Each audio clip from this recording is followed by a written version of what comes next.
All right, it's Tuesday night. We're back. It is Goal Horns and Fight Songs, only this time less Mike, more Brent. So we know it's going to be a good episode. No, I kid. Mike Even had better episode. yes, No. Mike had a work thing pop up, so he is not here. However, we have called in our favorite guest, Brent, to help us out, which is ironic because you were supposed to be on when your team last played, and there was actually something worthwhile to talk about, and then you got caught up in life, and so we Yeah, that have was to. sick.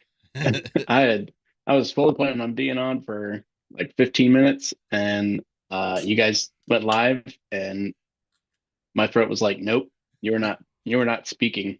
So I'm feeling much better tonight and ready to do it. So, yeah, big week of rest for Omaha. Probably well Yeah. needed. Hopefully, some of the guys start trickling back. I know you've got a couple guys who are done for the year already, which is unfortunate. Yeah. Injuries have piled up quickly for you guys. Do you know who? What's the official tally so far as who's done for the year, who has an opportunity to come back, who's coming back this weekend? If you happen to Yeah, so know. let me pull up. So Tanner's out for the year. He had surgery, I think now 3 weeks ago on his arm. Talked with him before Miami series, and he said it's a very, very small possibility he might come back for the playoffs this year. But that would be like the earliest they could see him coming back. So most likely done for the season. Um, Aiden Gallagher was a guy that started injured. He's I think back full time now, especially with other guys out. Um, a list here. I know Liam Watkins, he got time in Arizona, but he technically wasn't supposed to be back until like after Christmas break, probably even after the second exhibition. But he's probably close. We probably won't see him until the second half if we don't have to. Um, let's see. Did Erdal go down with an injury, or was he just not Erdall's still out. okay? No idea what that was because obviously the last we saw of him was in Arizona. Um, he scored the empty net goal and then hasn't played since and hasn't really didn't look bad or anything. So obviously it's something undisclosed that um, we just haven't heard about yet. So unknown about that. Haven't heard much from coach either. Obviously it's only been one game week since that. I'm sure um, tomorrow is the press conference, so we might hear more tomorrow about that, but I'm not sure. Yeah, that's usually how it happens. Um, We picked like the worst day to do this. yeah. Um, let's see.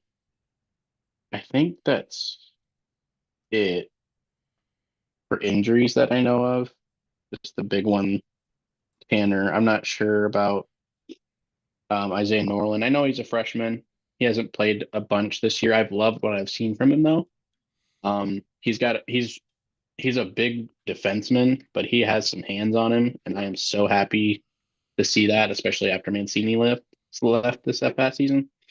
I've talked with his dad, and I mean, I'm so ready for him to be a regular in the lineup. Otherwise, just there's a couple guys that are, the one for one play Friday, other guy plays Saturday that Mm-hmm. we've seen the last couple weekends. So I think that's it for injuries. There's really not a ton right now. Just got to get through it. Yeah, I mean, I guess the hope is that you get them out of the way early, everyone comes back and is healthy for a nice push at the end of the year. Yeah. Unfortunate thing is it does kind of put you behind the eight ball, as far as the hopes at getting into the tournament or um, even standing wise, but really not in a bad position standing wise. There's a big bunch up, No, um, as there standings are usually exactly where is. we thought they'd be. You know, They're exactly where we thought they'd be at this point of the season. yeah. I mean, sitting at 500, 3-3, 9 points, tied with St. Cloud for technically fourth. I think we have the tiebreaker because of regulation wins, I think is I what I think, saw yeah, you should. I mean, they have you listed above St. Cloud's. I would believe so. technically And right then, now. um, yeah, I think Reg wins in conference comes Yeah, first, and then, well, I think it would be head to head, but since you haven't head played to each other head. yet, um, Yeah, regulation wins. But Western sitting at the top right now at 15. Arizona State, Colorado tied for second, both with 10. Arizona State got, 6 huge points the last time they played. They were also off this weekend. The only two NCHC teams that saw action were Western Michigan, who played Michigan, and North Dakota, who played Bemidji State. a Um, really good Bemidji State team. yes. And unfortunately for North Dakota, they are not playing up to, I think, maybe whatever a lot of people thought they were going to be this year. I don't. They're a I have my weird. thoughts. They've been a I have my weird team the last couple of years, man. Like they had one what? year where they Yeah, had 15 transfers come in, and they were lights out. They won the Penrose. The next year they struggled a little bit. I think finished like sixth in the conference. Last year they have a pretty solid year, take home the Penrose. This year they're muddling around in the middle. Um, I think their goaltending doesn't seem to be as solidified as it was in years past. Which kind of makes you wonder whether Septon Filter would have what he would have played like in Arizona State as opposed to North Dakota. I right. mean, he's still adjusting to the same style of play, just a new team in front of him. Western Michigan and Michigan, I think, was everything that a lot of people thought it was going to be. It was an exciting series. It was a fun series. Both home teams won. I would say that honestly, Western's win on Friday felt more dominating. Um, Western played extremely Yeah, well. They really bottled up Michigan, and Michigan really didn't seem to like dominate the play Saturday the way that Western had in Friday's game. And really, it just kind of came down to a couple, like two or three really important plays. There was the offside that negated the first goal that, or what would have been the first goal Saturday that kept it 0-0. Michigan makes a great play to get their guy loose for and score a goal. Um, and then their second goal was just another like incredible pass, like floated it just to the right spot, got their guy behind the defenseman, and one on one. And Hampton really, he got deked, and it was a beautiful move and a beautiful goal by the Michigan player, to be honest. But Hampton played extremely well at Yost. Uh, Made the trip over, not a long trip, but a mm, fun trip nonetheless. Um, some thoughts on Yost, I guess. I don't know if you've been there, if you've seen it, if we've been inside, but not for a game. We've okay. been So we've been on campus at Michigan, I think, once or twice, and we were able to get in and just kind of look around, but that was it. so you know the architecture of the building. Yeah, Um, I think it's built for the players and maybe the game itself. I don't know that it's built for the overall experience of a game. yeah, Um, if that makes sense. And I can get into yeah, a it little bit does. more here, but the concourse is extremely narrow. It's behind all of the seats. All of the seats on the lower, I guess what would technically be the lower bowl, uh, are bleacher seats. Nothing has a back to it, and Hmm. they're like those. Dude, my back was so sore after a game. And then as you go up to their second level, third, their suite level, whatever you want to call it, they start getting chair backs. I'd say Sightline's probably not a bad seat in the building. Um, the seats literally go vertical.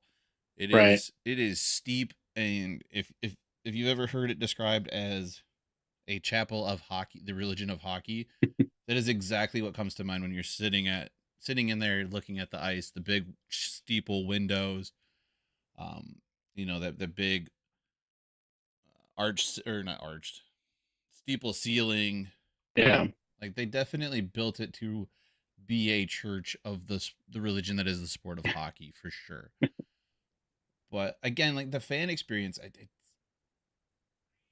for the players in the team itself, it's probably a great place to be and a great place to play, and to have all Right. the amenities that a Big Ten school can provide. But for the fan, it just seemed like I was expecting more than I got. Um, Again, very narrow hallways, hard to move around. Hmm. Uh, Very narrow concourse.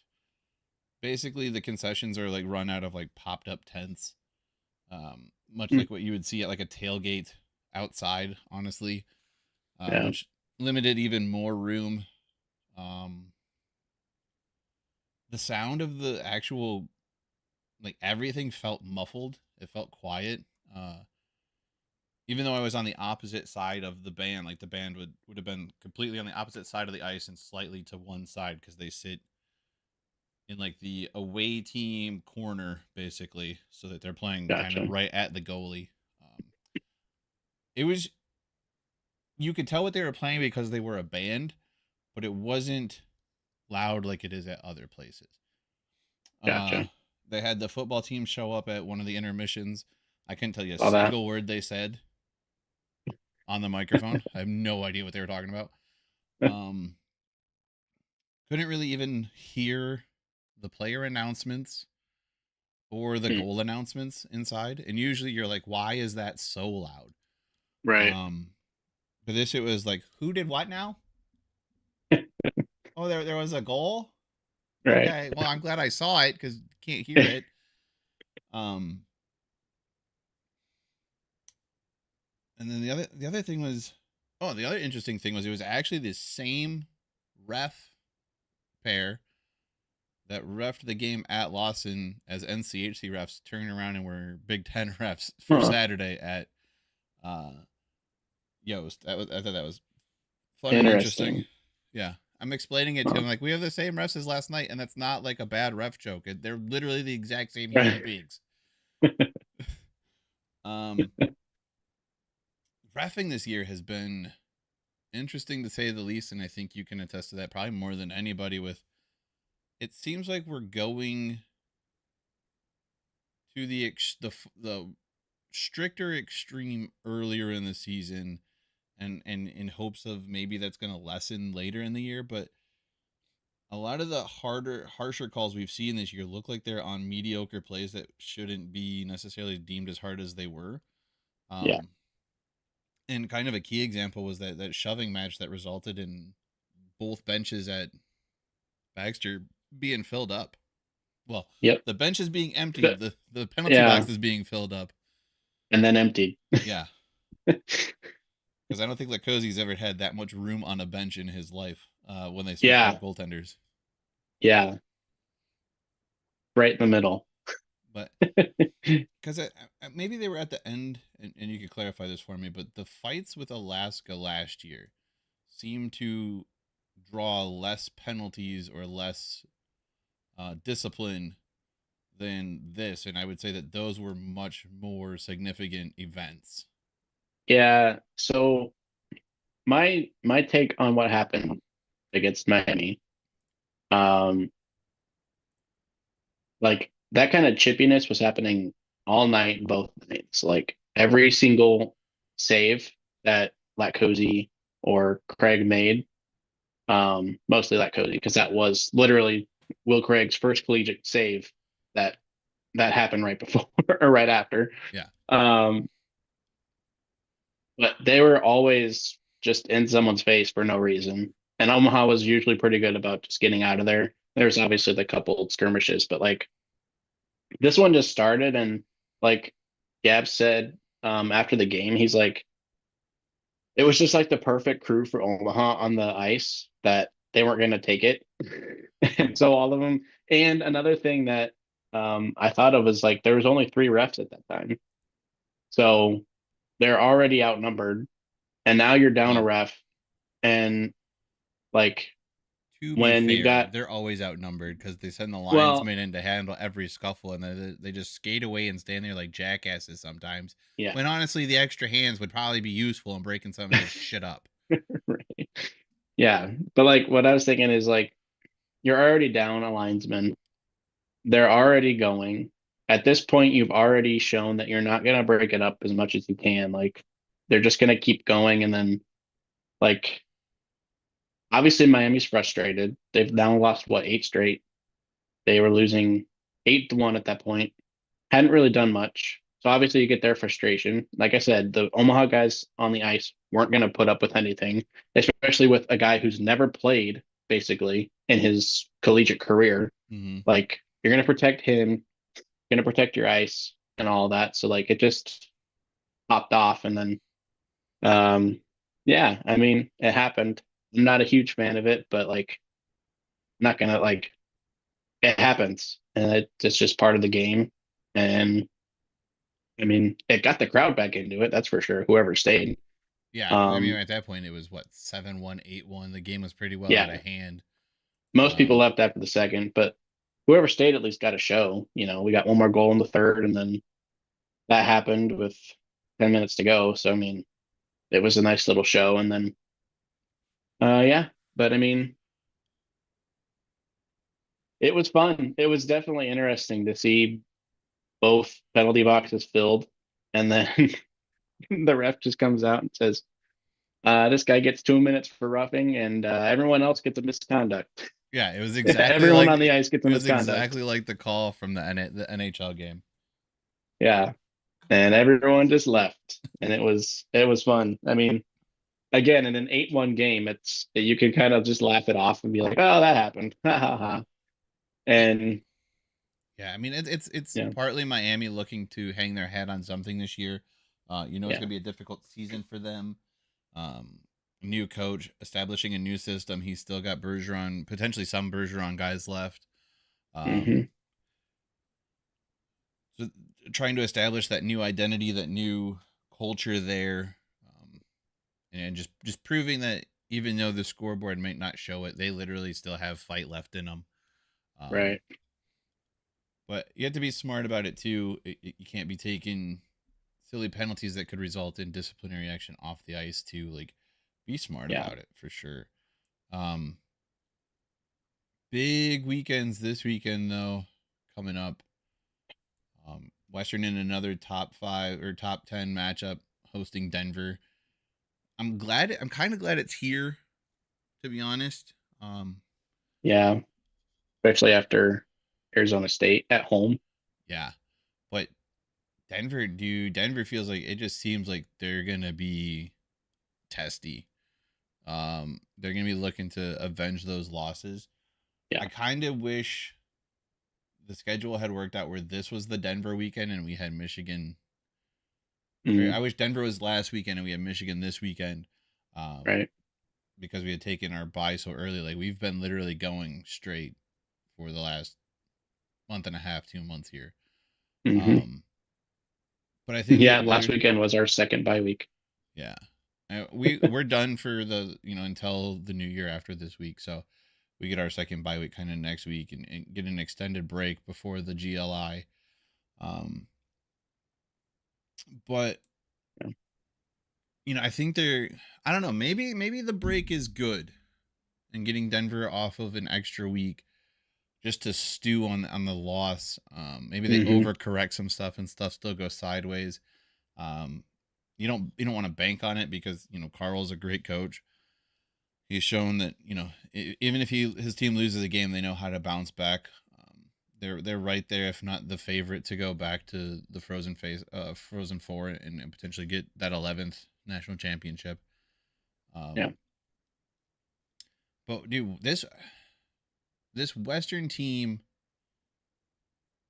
and I've said this probably the last 3 or 4 weeks now, feels different because it feels more like it's a team effort. It doesn't yeah, feel like we're banking on one line, even though we've always gotten production from like a number of guys and a number of lines. It doesn't seem like we have that number one line that gets targeted to try and shut down. Like you just have to try and shut everything down right now. And unfortunately, Michigan did a good job of that Saturday to a point. Um, but if Western brings the game that they brought Friday night against Michigan to this Denver series, I think Denver's going to be in for another tough series. And Western could definitely steal some points and try and push the lead that they have in the NCHC and keep Hmm. Denver kind of at bay. Yeah, that's what I was thinking. Like this could be a big weekend, like to kind of shape how the second half starts. Yeah, and Obviously, like if Western can get the majority of the points this weekend, then I mean, all of a sudden you guys have become the team to beat instead of obviously Denver's Denver, but like if they get a win and a loss or a win and a tie this weekend or a loss and a tie, like I mean, and it really just puts a cushion on the weekends where they're not playing with the teams yeah, behind them. Like next, after this weekend, you guys have Lindenwood, and then there's two conference series, that being St. Cloud State at North Dakota and Denver, home and home with Colorado College. So there's an opportunity that if Western can stack up some points here, it could be harder to chase them down in the second half. But this weekend's going to hmm be big for that, and it's going to be big because it's our last weekend before a big break. You kind of know that you're going to get Cam Rowe Friday, Hampton on Saturday. Uh, we need to the power play's got to get going, and Denver's a team where if your power play is not great, like it's tough scoring on them 5-on-5. So any advantage you can get by having a good power play going into this weekend would certainly help.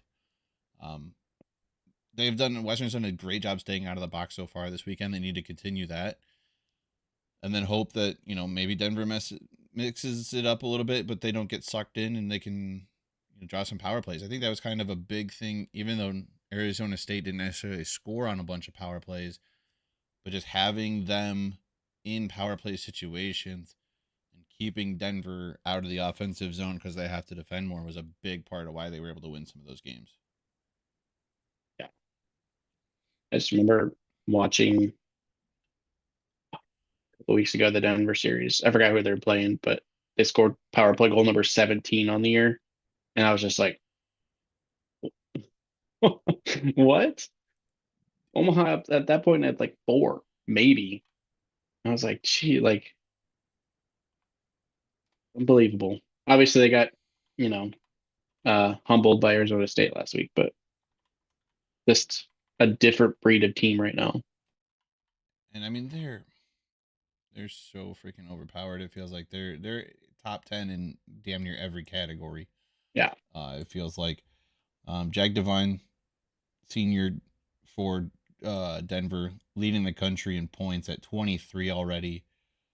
Uh, he's got like 20 assists. 22 assists, one goal. That's crazy. That's insane. Yeah, leading the country in assists by 8. The next closest player has 14 from Boston College. There's a bunch of them with 14 actually, but a couple Boston College guys each have 14. Um, Points race is a little closer. Aiden Thompson, his teammate, has 22. So I mean, there's 45 points between the top two guys in the country, and they both play for Denver. Um, Pretty sure. Aiden Pretty sure our Thompson, 10 top goals, 12 assists for 22 points. Oliver, our please top goal getter, our top point getter has 10. leave We that have alone, please. our top points getter has 10 points this year. I mean, they've got another guy who's tied for 10th in the country with but there's like a shit ton of dudes who are tied. Um, at 17 points. Like, they're just offensively they are stacked again. Yeah. Scoring offense, they lead the country 4.36 goals a game. Western's at 10th with 3.42 goals a game. What are you doing? Get out of there. Sorry, my cat's down here being a nuisance. Um, Scoring defense, they're both up there. I think Western might be a little bit higher in scoring defense than Denver is. Yeah, 5 and 6. Western's 5, Denver's 6. Western only allowing 1.67 goals a game. Denver allowing 1.79. Um, Decent. I mean, the thing for Western though is goalies. I mean, Cam Rowe, one of two undefeated goaltenders still left in the country. The other one, Emmett Kurtow from Dartmouth, he has 3 wins. Cam has Mhm. 6. Um, Hampton's not playing terribly. He does have both recorded losses in the shootout loss or the tie technically to Colorado College. Um, I think they're both in the top or near the top for save percentage. At Hampton's second in the country at save percent, tied for first, really, at Mm. 497. But Alex Tracy of Minnesota State has made significantly more saves, but also allowed a lot more goals. Um, Cam at fifth with a 943, and then Emberko at 7. Isaac Posh at from St. Cloud at 8.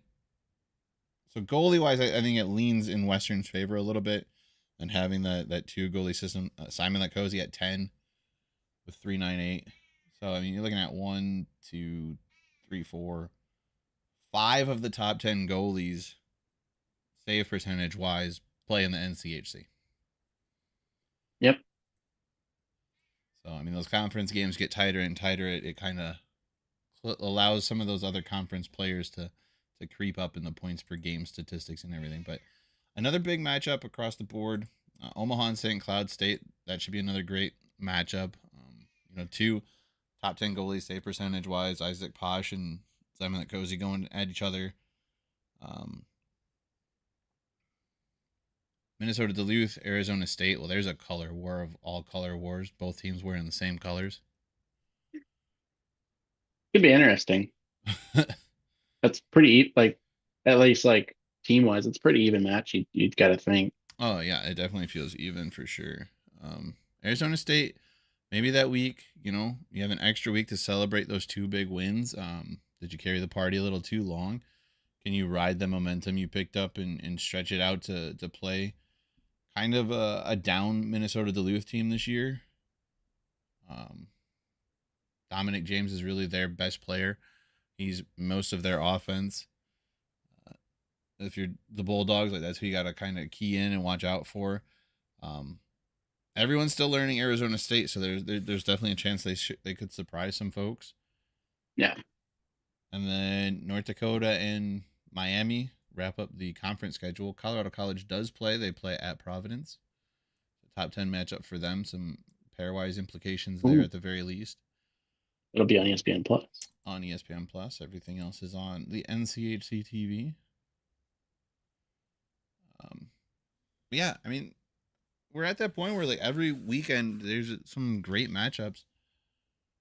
I think matchup of the week though feels like if we're definitely going conference play, it's definitely Denver at Western Michigan. Yeah. Um, Overall, probably on the board of all the games, it's probably still that one. Colorado College Providence, maybe a close second, just because of where the teams are at right now. But a lot of early games, really. I mean, the latest game is going to be Minnesota Duluth at Arizona State. That starts 7 p.m. Mountain Time. 9 o'clock here. So 9 o'clock 9 o'clock for Eastern, you. 8 Central. Huh? Mountain's 2 hours behind the East Oh, Coast. Mountain. Yeah. I was thinking Pacific. Mm-mm. Right. What? Arizona doesn't roll their clocks back. They don't Yeah. participate Yeah. in stand. They're always in the same time, but in the summer, in daylight savings time, they're Pacific time. In the fall, when it's standard time, they are Mountain time. Uh, So their time stays the same, but their time zone changes. Interesting. What a silly state. Politics. Yeah. Okay, so 8 o'clock. Not that bad then. I mean, I guess they don't have a lot of farmers. No. But yeah, the latest game is 9 o'clock on Friday East Coast time, and then Saturdays everything is early. You got 6, 7,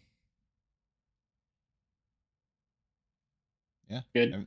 8. No, is anything? Oh yeah, 8 o'clock at St. Cloud. Nope, not that one. No, everything's We're at 6 or 7 on the East Coast. Wait, all four was early Saturday games. Yeah, Western and Providence host 6 o'clock Saturday games. St. Cloud State starts at 6 Central, 7 Eastern. Arizona State 5 Mountain, 7 Eastern, 6 Central. And Miami starts at 7. They're the only ones who aren't changing their start time. 7:05 p.m. Eastern Oh, they're time. forgot they're in at Miami this weekend. Yeah, at Miami, down in Oxford, Ohio. Goggin. Absolute terrible town to drive through, too, because the highway system in Ohio sucks as bad as the Miami hockey team has of late.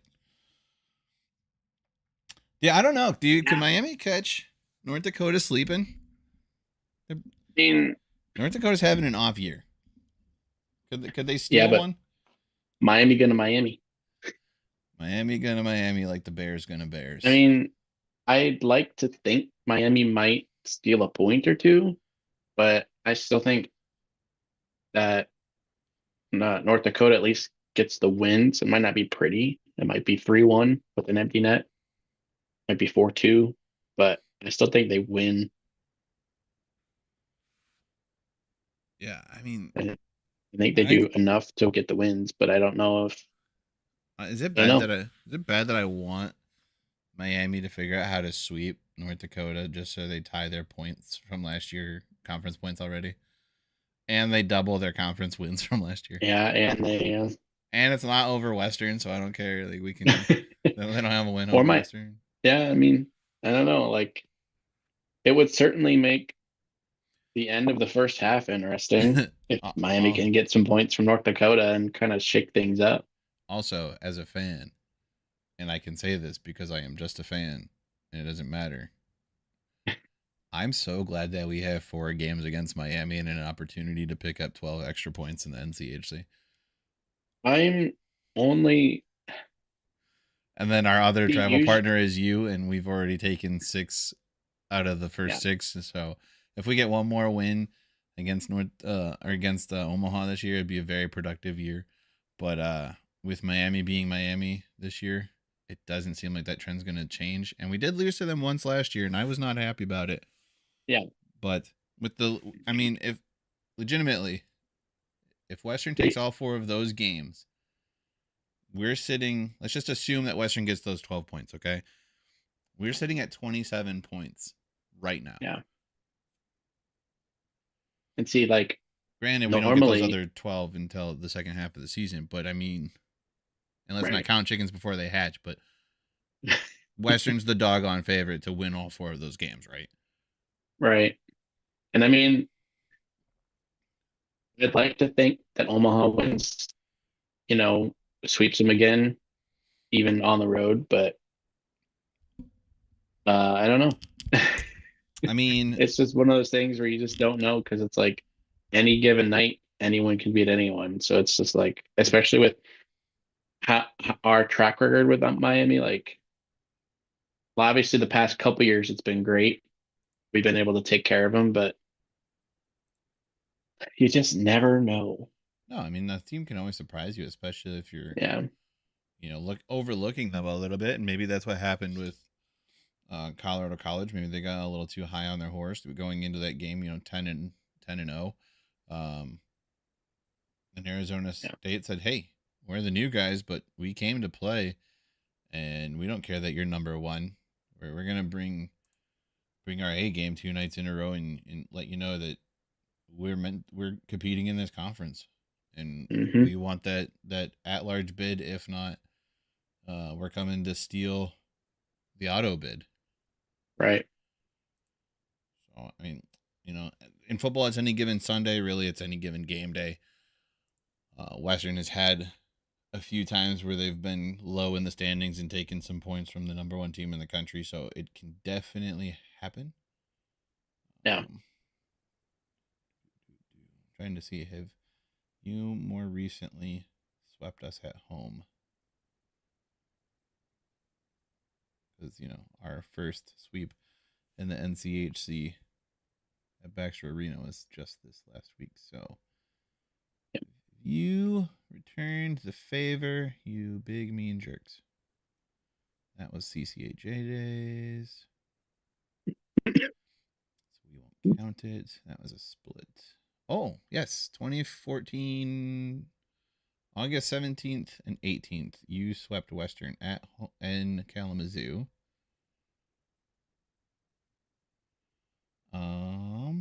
Oh, you've done it twice, you bastards.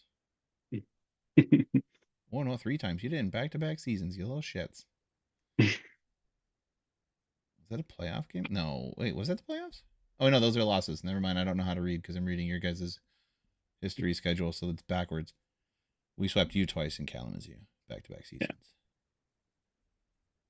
Because Western's not cool enough to like provide the history between the series anymore. Oh yeah, So that's one thing I like about like Omaha's thing is it gives you like a history of the two teams. It's great. yes, it's very nice.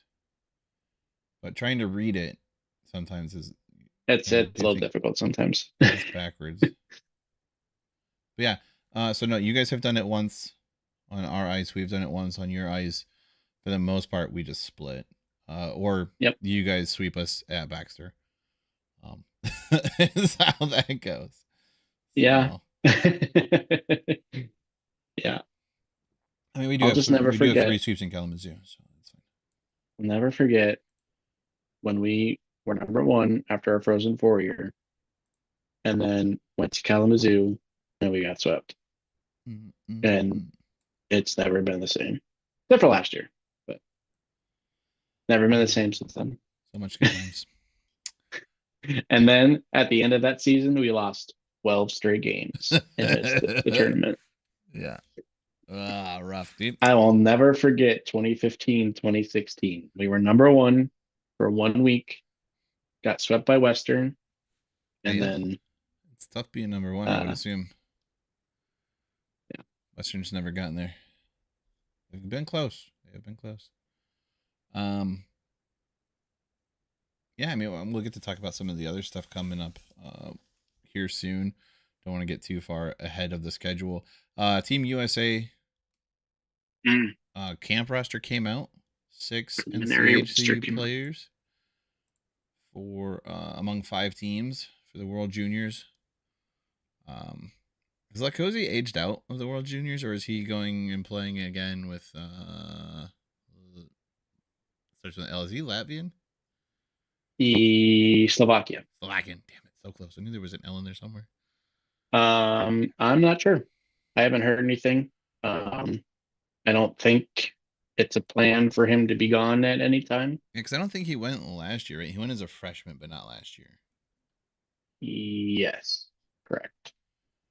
And yeah, I haven't heard any murmurings about him potentially being gone. I think Berko's too old.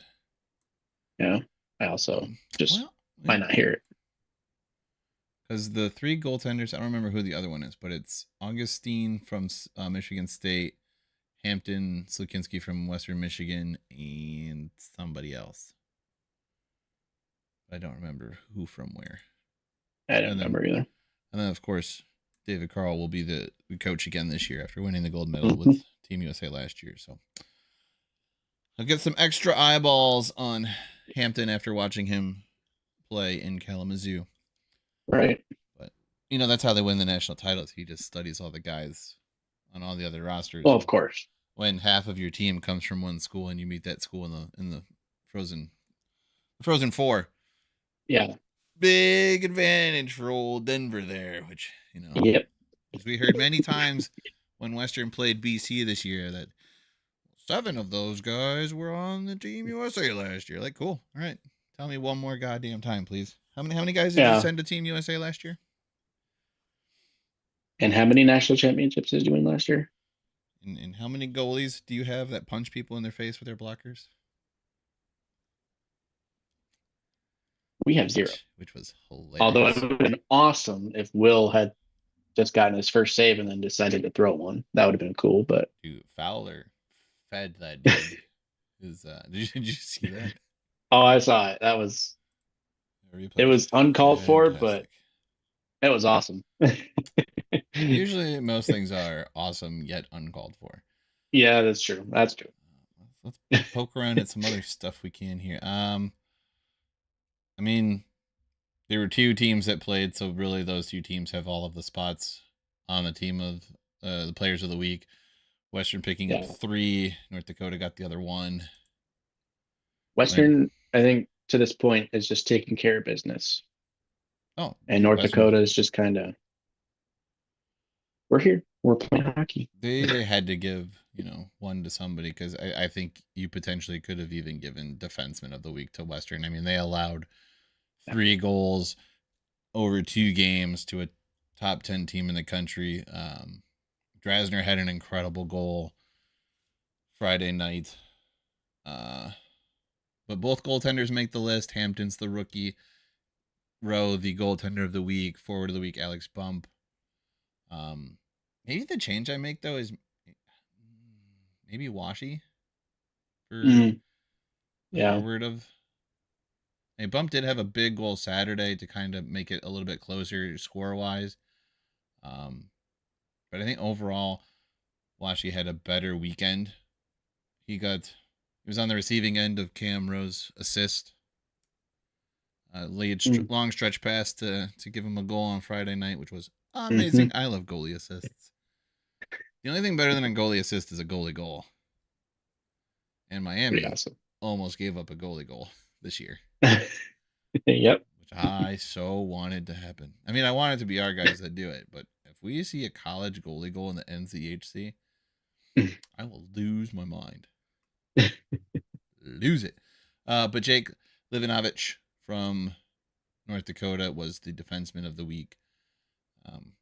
And I would bet anything that Robbie Dresner was probably an honorable mention for that one. Yeah. Even, oh, sorry, if I click that button, it'll probably tell me who the others were, because they do that. Also half the roster. Yeah, right. Oh, they didn't. Usually at the bottom, I think. Oh, maybe. He finished the series against Michigan with 2 points, a goal, and an assist. 7 shots on goal. Cam played great. Oh yeah, other nominees. Forward of the week, Owen McLaughlin, North Dakota. Defenseman of the week, Cole Krusberg Rosine. Ooh, that would have been a good pick. He did get his first collegiate goal. Mm. Goaltender of the week, Septon Filter. Rookie of the week, Sasha. Yeah, good luck with that. I want yeah. Yep. We're gonna go with It's that. uh oh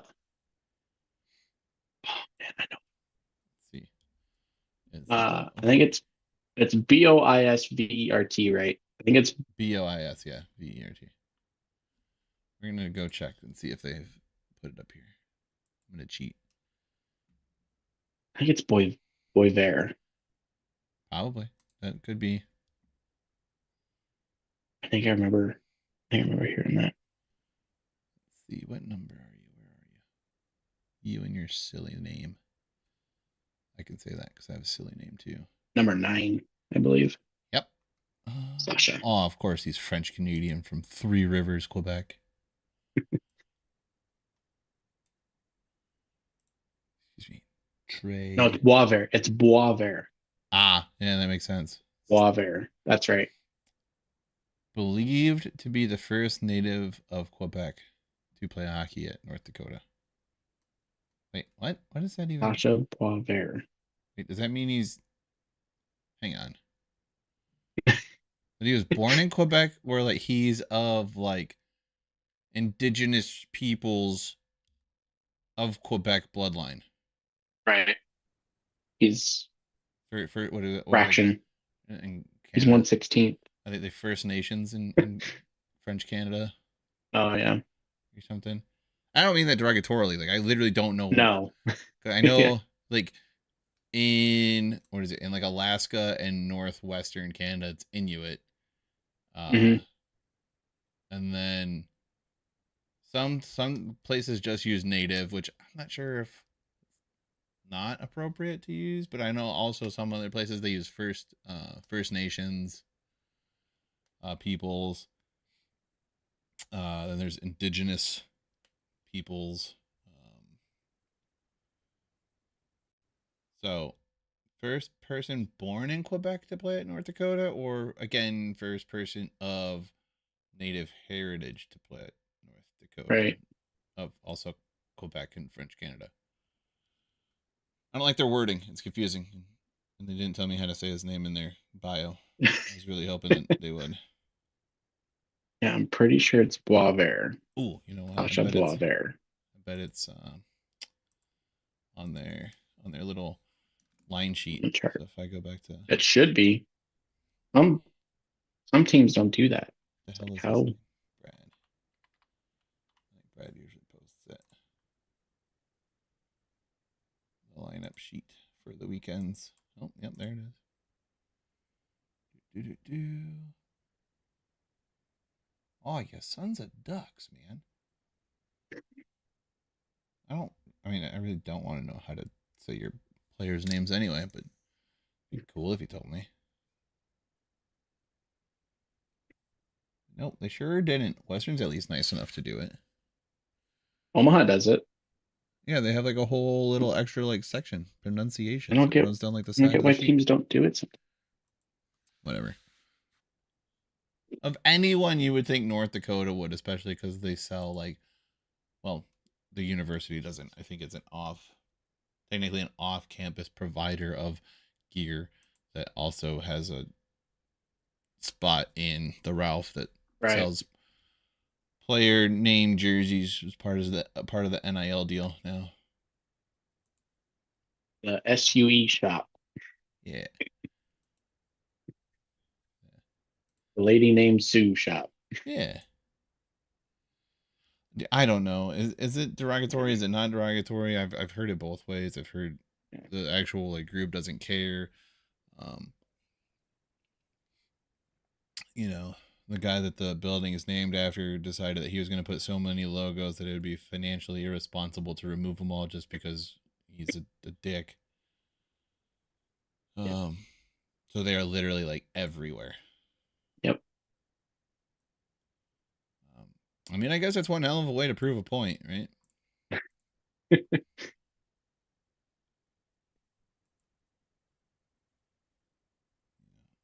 I mean, I think Western definitely upgraded its mascot name when they moved on from the Hilltoppers.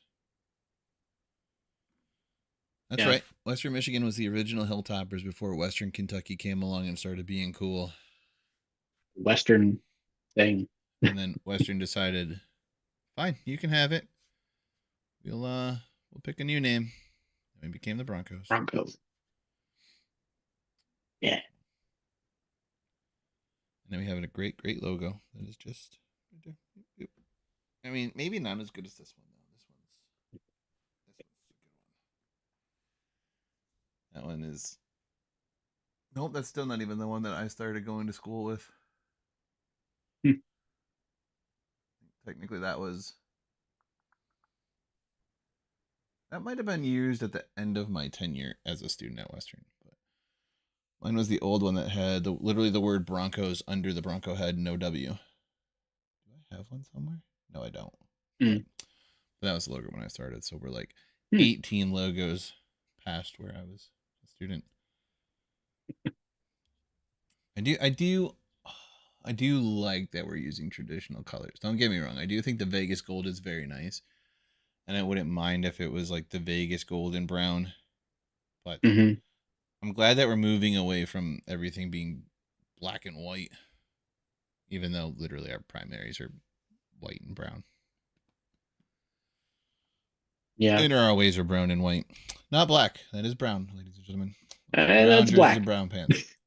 It's black. It is a very, very dark brown. Even in the bright lights of Baxter, it's black. It is brown. It is as brown as this hat. I can show you that it's, well, you probably wouldn't even say that it's brown. It's like, I have the jersey in my closet. It's freaking brown.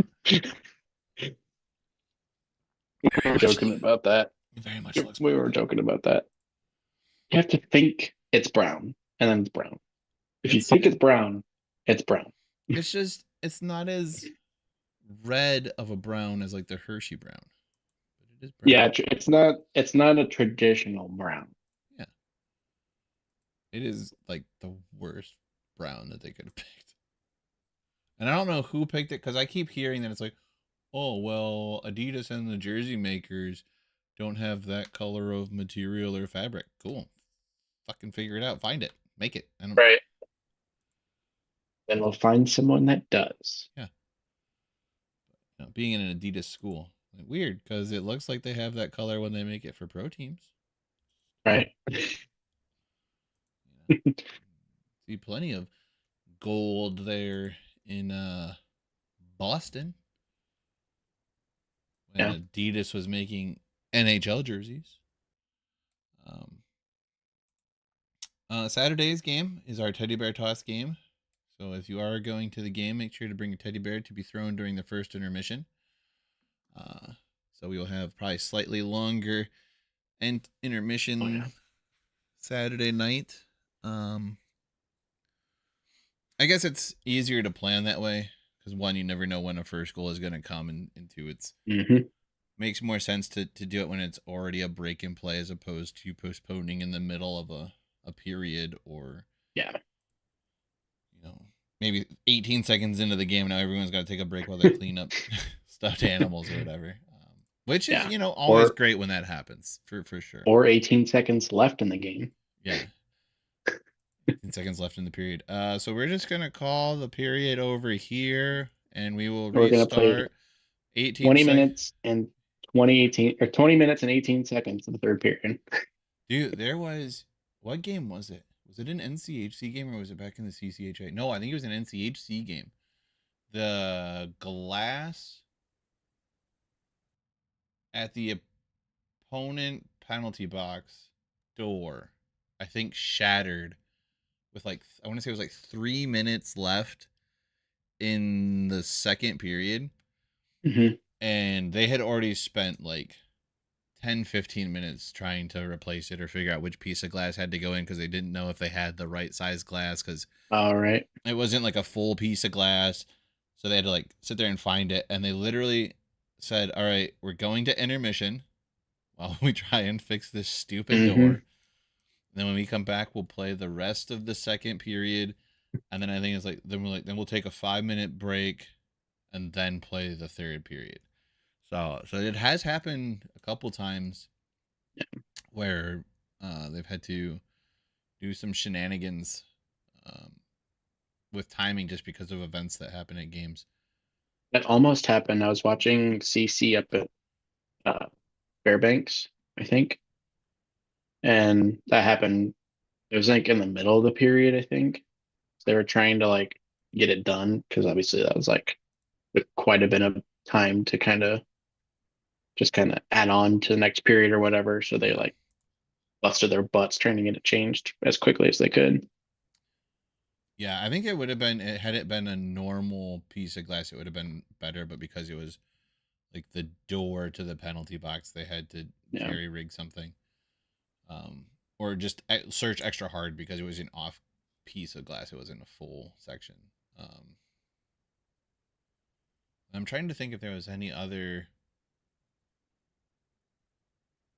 weird ones. I know there's been time. I mean, the Winter Classic, they've had to do weird things like switch halfway through the third period, so each team's staring into the sun for an equal amount of Oh time, yeah. or playing in the snowdrift for an equal amount of time, or whatever. They had. I had it I had it come up in one of my memories a few years back. We went down to Wichita to see some old players, and before the game even started, there was literally a hole in the ice that you could see straight through, and they were just trying to pack it in because it was probably about a little bit bigger than a puck, so like a decent size, but it wasn't, Yeah, you know, that big. They thought they were just gonna be able to patch it and play. They couldn't get it patched. It wouldn't stay frozen, and they literally canceled the game. they had an outdoor showcase in Chicago, right near. I think it was like right at the beginning of the NCHC, because it was Western, Oh yeah. Miami, Michigan, and I think Michigan State were the four teams that were there. So it was Big Ten and NCHC, and they had to delay the Western Michigan Miami game by like 3 hours because it was too sunny and the sun kept melting the ice at Soldier Field. So they had to wait for the sun to go away for a little bit, and then it made like the Miami or the Michigan State game so much later than they intended, and so much colder. Like we ended up not staying for the late game when Western like was this close to coming back. That was actually one of the games that I got fan of the week for being it. Hmm. I think that was my second one, I want to say. So that would have put it at 2014, 2015. Um, but I think, I mean, really, there's not super much to talk about. I think we still stretched it out to dang near an hour. We did. Yeah. Anything else that you can think of worth chatting about? Whether it's your Mavericks, any other team in the conference, any news of new players making the pro ranks or pro debuts or NHL or Getzel making some kind of milestone goal or some Yeah. nonsense? I don't know. Just that I will never get used to him wearing a Lightning jersey. I will never get used to that.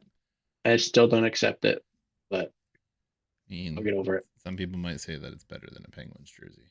I don't know that I'm one of those Well, people, but yeah. I will say But what's it was kind of cool seeing him in a Carolina jersey though, because it was just close enough to an Omaha jersey that it it was looked like right? Like that it that's was I was like hoping that he would stay there because I was like, "Dang, I'm gonna get me one of those Hurricane jerseys because it just fits, just makes sense." the colors are And then, there. You know, the if they have the what is it yeah, the double stack warning flag, it kind of looks like hmm the O. it Um, just yeah, no, that it was just made sense. jersey wise. That was like Carolina was like the perfect fit for that dude.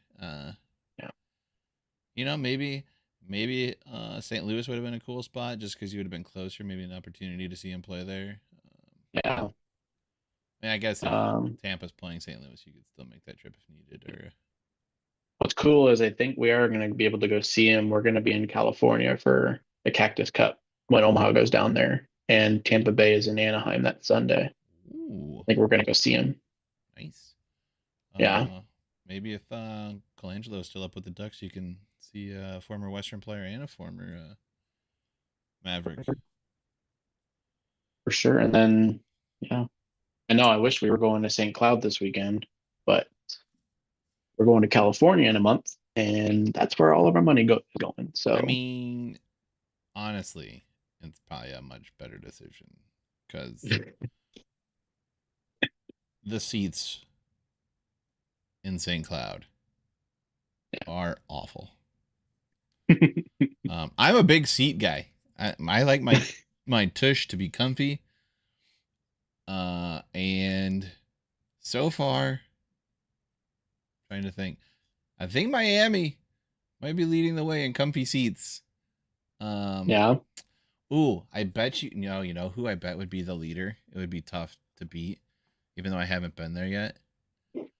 Might be Colorado College. I think I haven't, I don't think the Broadmoor seats. I don't think they were awful. they were all right. I think they were regular like foldy Yeah, seats, not super duper squishy. But I think their new ones are like squishier and padded. I hope so. Because I think Yeah, maybe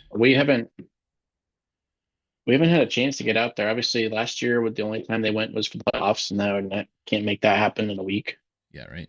And then Um, the first year it opened when they did, we just couldn't make it happen. So I'm hoping we can get out there next year. I think we'll be scheduled out there next year, but let's see. Miami, I think were flippy flappy plastic seats, kind of like I sit in at Western. Western is steel bleachers with backs, 3/4 of the arena except the section behind the opposing goalie. Those are seat backs. That's where I sit. Um, where else have I been? I think Bowling Green is all general admission, so it's first come first serve for seats. I want to say those were all bleacher seats.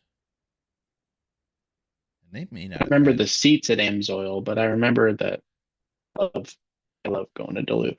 I haven't been to Duluth yet. St. That's a Cloud fun place to go. State, the seats were tiny and very vertical, and there was no give to them whatsoever. Um, very not. Mankato is pretty squeezed. My legs fell asleep at St. Cloud. It was not fun, especially when you have Yeah. to go to the bathroom and you're trying to like neither one of your legs work, and you feel like you've already been at the bathroom for too long. You haven't even Yep. gone yet.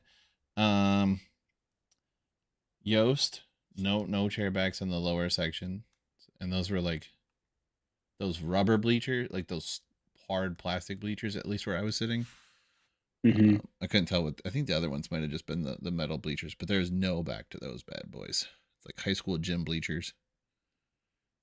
Pretty Rough. sure Denver has like cheap seats. Well, actually, Denver just upgraded their seats. So I'm not sure, but I know they used to have like some pretty cheap hard seats. I'm pretty Yeah. sure.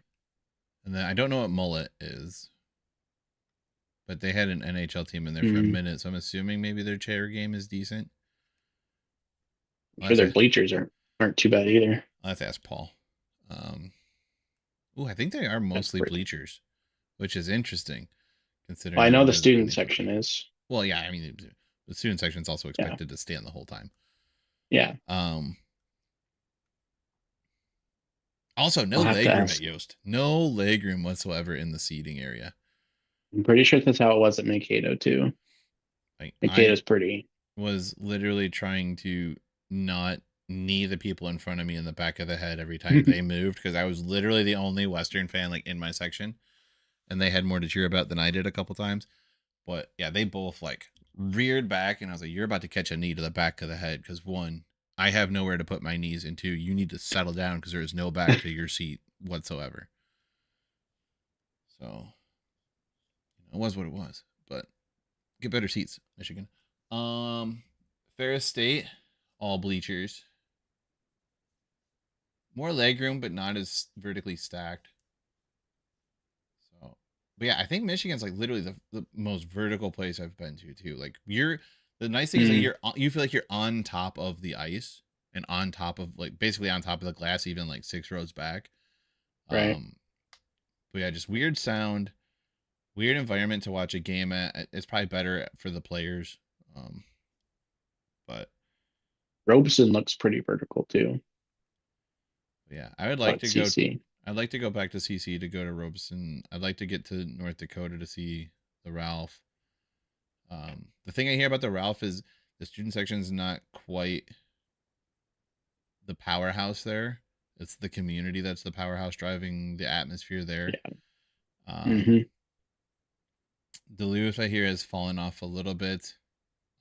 The student section was kind of a blend of even the local other university in the area. Hmm. And they've since Hmm. been told we don't want your kind here because you cause problems and you're not associated with us, so please stop. So their student section's taking a hit in that regard. Yeah. Um, Need to get to Omaha. I think that's going to be the last like drivable trip, both You on need to get yourself in a club seat. my Club sanity seats are comfy. and what my family may or may not be able to tolerate. But the wife's kind of said that I'm kind of on my own for the next hockey trip because she wants to go on a non-hockey related trip. But if I can Gotcha. come up with the cashola, the next independent trip might be to Omaha. And it would be cool if it were early enough in the season that I could just car camp and not have to pay for a hotel because I'm that Hmm. cheap and I will sleep in my car in a negative 20-degree sleeping bag if I have to and not be mad about it. Too bad you didn't come this year. It would have been nice. I'm Don't you get me started because I was literally looking at it and because the nice when before they announced the St. Thomas thing, it was like, oh, we're going to be going to Omaha every Hmm. year for at least a few years. I can definitely get this trip done. And then it was like, oh, by the way, St. Thomas is coming in 2 years, so this is really going to be the only year of the 3-team pods. And I was like, Say okay, sayonara to that. all right, I guess I'll have to go this year. And then I was like requesting time off because they're like, it's near the end of the year, you need to get all your time off requested in. And I was like, son of a bitch, there's already 3 people with the days off that I need to go to Omaha.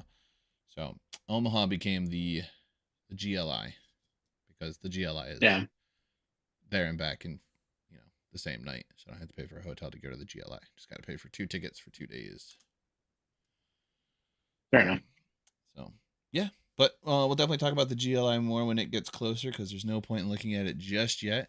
We got 2 more weeks of regular season games, and then World Junior stuff, holiday stuff, no teams playing, and then we got some tournaments and some Tournaments. exhibition. And then before you know it, the next half of the season will be here, and then it'll be playoff time, and then it'll be national tournament time. So we're cruising right Crazy, along. It's speeding away. We're already crazy, crazy. halfway through the season. Well, I think that's about enough of us chatting and jibber jawing about basically nothing at this point. We ran through the seat ranking of the National Collegiate Hockey Conference because I always want to try and hit that hour at least, right? Yeah. Make sure to Consistency is key. make sure to put that in the description. And Stay I am tuned for the seat consistently. ranking section of the podcast. Dude, I mean, really, like, legitimately, what the hope is, if you're into the conference, the hope is to get to everywhere, right? Yeah, At for least sure. once. And if you do that, We you're by default going to start ranking stuff and like, what was the best yeah, food? Where was the best atmosphere? Who had the best students? Who had the best community? I think a couple of those are kind of already determined that North Dakota has the best community, Western has the best student section. And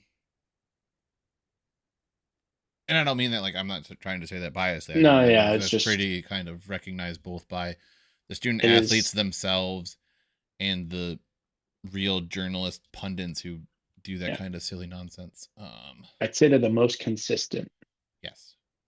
I mean, if you ever watch a Western game, you know the lunatics are going to be there. Like, Oh yeah, dude. There was the difference in the student section between Western Michigan and Michigan this week when it was literally like you could do an apples to apples comparison because it wasn't like, oh, this school's on holiday break this week, that school's on holiday break next week. No, everybody mhm, was out for Thanksgiving, and yet almost 1,500 to 1,000, 1,000 to 1,500 students decided we're coming back. We're watching Western play Michigan at Lawson, right? and it was a great turnout by the students. And then go to Michigan, and allegedly their student section is supposed to be about the same size as the lunatic student section, like blue line to blue line, but they Mhm, were not. I mean, they sold a lot of seats to other places, and there was a lot of Western people. mhm. Um, I think even was it Mike? Somebody watching the game at home said it was clearly audible when Western scored, both early in the game that got waved off for the offsides, and then late in the game when Bump scored with the extra attacker out. So a good showing by the Western community, both to make the hour and a half drive east and to show back up when classes weren't in session to root on the boys. Yeah, So I'm sure they'll for have a sure. strong contingent this weekend as classes get back going. Getting close to wrapping up for the semester, and then at the GLI too. So, but all right, let's wrap this bad boy up. There's some YouTube stuff you can do. There's a like, a follow, a subscribe. Um, we have personal Twitter handles. They're very small on the screen because I got tired of typing every time there was a new person on the show, so I just got rid of the background. But Brent is at OMAV's hockey fan. There's some letters missing. If he would like to tell you which ones are there and which ones aren't, he can. It is OMAVSHKYFAN. I am at painted underscore Bronco. All the letters are there. It's easy. Just know how to spell those 2 words and stick them together with a underscore in between them. That's me. I'm a big dumb doofus who paints his face for hockey games because why not? The show has a Twitter handle. It's been scrolling at the bottom of your screen because I'm not going to tell you which letters are missing there because there's a lot of them. There's a Gmail account that you can send an email to if you're pissy enough to want to tell me how bad of a job I'm doing and you want to send it in an email form. It's at goalhornsandfightsongs@gmail.com. All the letters, all one word. They're all there. Like, subscribe, dislike, post comment, don't post comment. You're an adult. You can make decisions for yourself, I hope. I think that's it. I think that's everything. Oh no, one last thing. Pucks on net, good things happen, like old horns and fight songs. Until the next episode, he's Brent. I'm Wes. Mike will probably be back at some point. Out of here.